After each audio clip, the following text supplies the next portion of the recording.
Liora necklace, worn so many different ways. These, or thing facing down. This, oh no!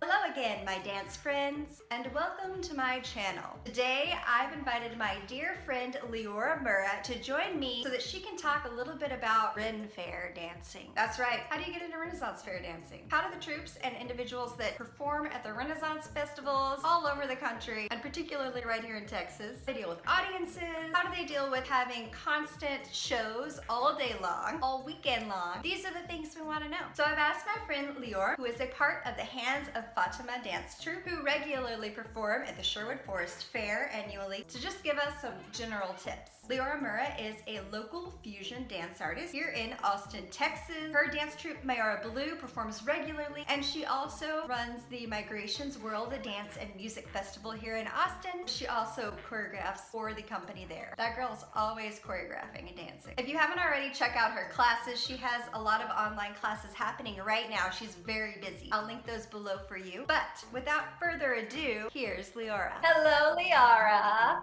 Hello, Blair.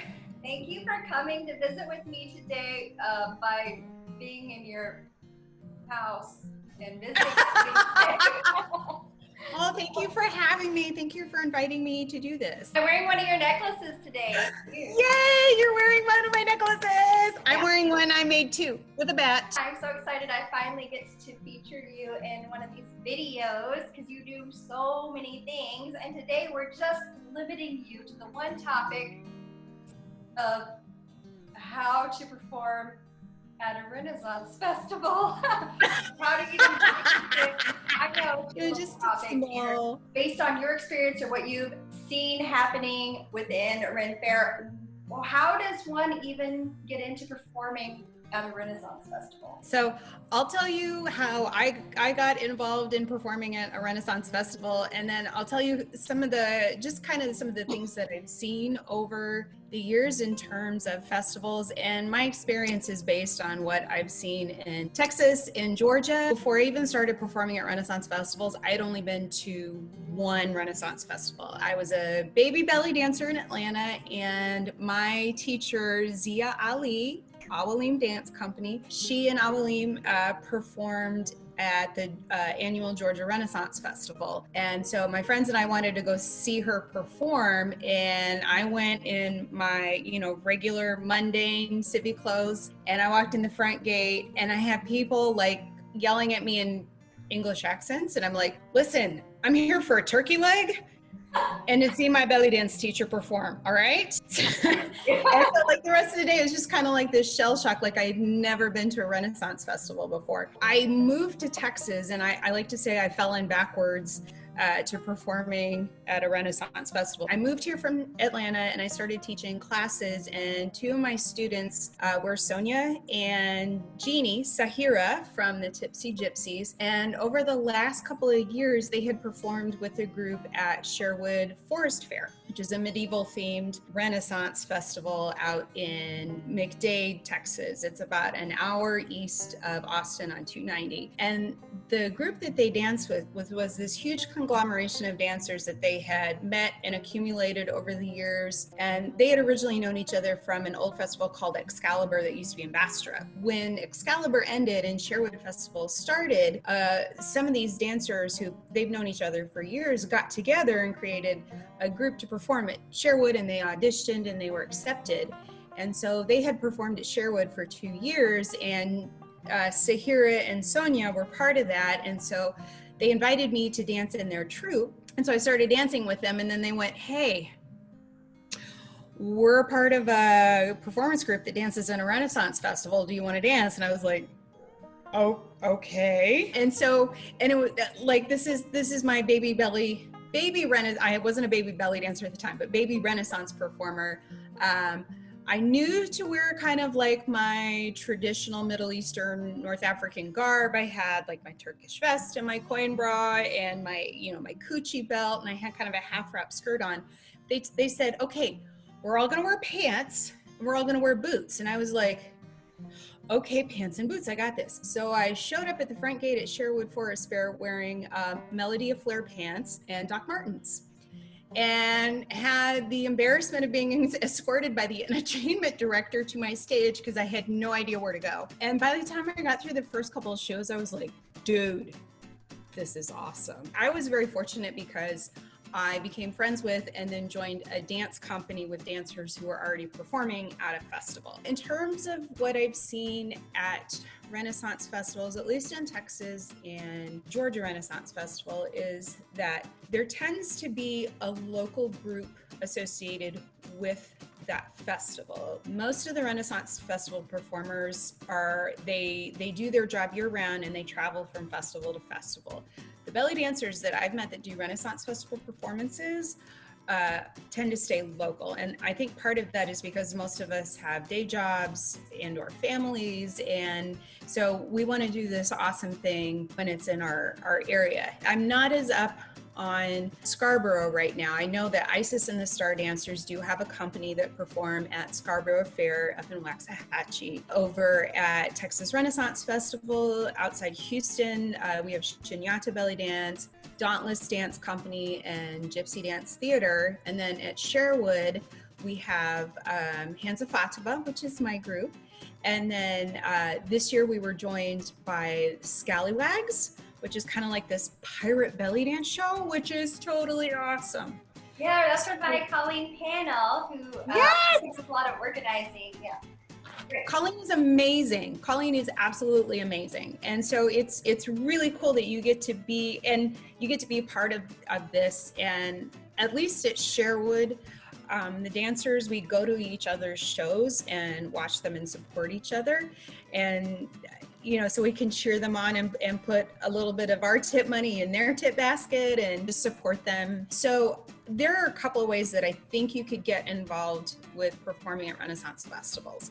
The first one would be to contact some of the groups that perform at the larger festivals. And sometimes they'll have opening for dancers, sometimes they don't, but usually these groups that have been there a long time do auditions. Reach out to some of the groups and say, hey, I've come to see your shows at your at your fair, and I love what you're doing, and I've been, studying and performing, and if there's an opportunity for me to perform as a guest dancer, or if you have auditions, I would really love to know that. Many of the groups have teachers that are associated with those groups.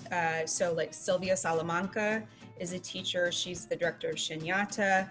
Kimberly Larkspur, who's the director of Dauntless Dance. I'm an instructor. I'm not the director of Hands of Fatima. We're like a messy co-op. Trisha Taraja in our group is an instructor. And so one of the ways that you can get to know some of those dancers who are performing at Renaissance festivals is take their classes. If they have student dance companies, dance in their student dance companies. If you're going to perform at a Renaissance festival and you're like, you know what, performing as part of another group is currently not an option for whatever reason, you can put together your own group. You will need musicians. You cannot perform to recorded music at a Renaissance festival. That totally defeats the purpose of a Renaissance festival. So, find a couple of drummers, a guitar player, a couple of dancers that are interested, and put together some numbers and put together kind of a little show. And there are lots of little pop-up Renaissance festivals. Some festivals are only 2 weekends, some are 1 weekend.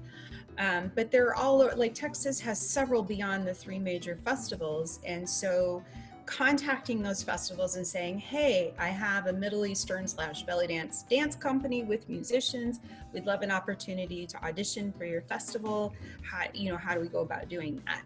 So there are opportunities if, to get in the ground floor on a Renaissance festival. Crowds can be kind of rowdy, but you guys handle it with such ease and class. I'm curious to know if there's any instances with unruly or difficult crowds kind of haunt you or stick out in your mind that you like. For me personally, I have found that being playful and animated, which is totally opposite my personality. I am a total introvert. I am like a hermit introvert.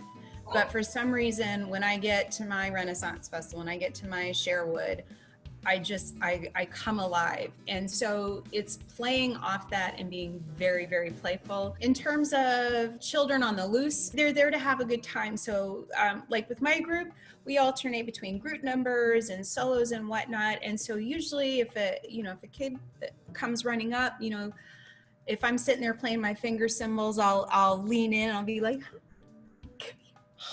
and just kind of interacting with them. In terms of like our Mead Positive patrons, I've been performing at Sherwood for 9 years now. So I'm still one of the younger members. The group before me, they had met a group of knights at the Renaissance Festival at Excalibur that was near Bastrop, and the knights had a round table, and they had a tradition of doing a belly dance show on their round table at Excalibur. So when Excalibur closed and everybody moved to Sherwood, these knights, the Dragon Knights of the Round Table, brought their table with them, and they connected with my group, and they said, we still want to do these shows at our round table. Our round table shows with our knights are at the end of the day. If day drinking has happened, it has been happening all day. And so you do get unruly people that come at the end of the day. And our knights, usually it's between like 8 and 12 of them. They all have big wooden thrones that they built themselves that they sit in, and patrons come up and want to take pictures with them and sit in the chairs with them. And so when we do our show at the round table, you get the feedback from the knights that are like, it's good to have a round table. Yes, the table is well pleased. God wills it. And you sit there, and because we know them, because we're friends with them, it's this kind of heartwarming experience. But then you get Mead Positive patrons that come up and start hooting and hollering and saying inappropriate things.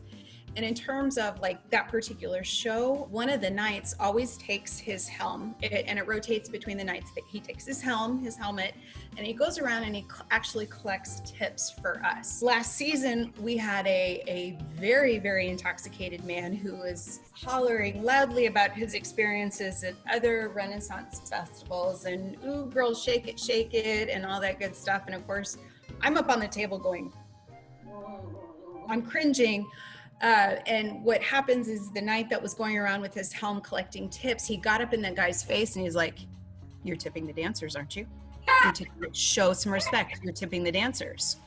And so the guy was like, oh, threw money in, and he kept going. So then the knight came around again, tip the dancers. And so he just kept getting firmer and firmer. The show was finally over, and the knights came over. They were like, we're really, really sorry. We're like, it's okay. It's part of the experience. We totally get it. The cool thing that I found about Rennies, people who are committed Renaissance Festival participants, whether they're volunteers or they're performers, the knights are all volunteers. They raise money for charity with what they do.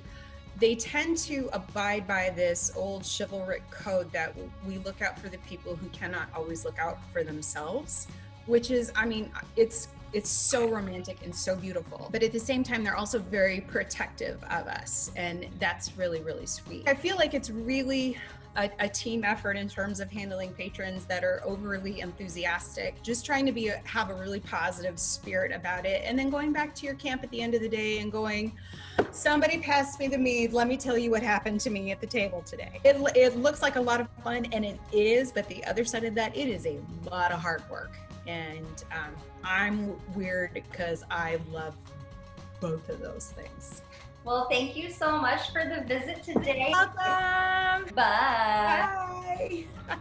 Okay guys, that's it. If you have any more questions for Liora or any tips or tricks regarding Ren Fair dancing or performing that you would like to share, please comment below. If you like this video, please go ahead and give it a thumbs up. And if you'd like to see more videos like this, please go ahead and click that subscribe button. There's also the notifications bell. Thanks so much for watching.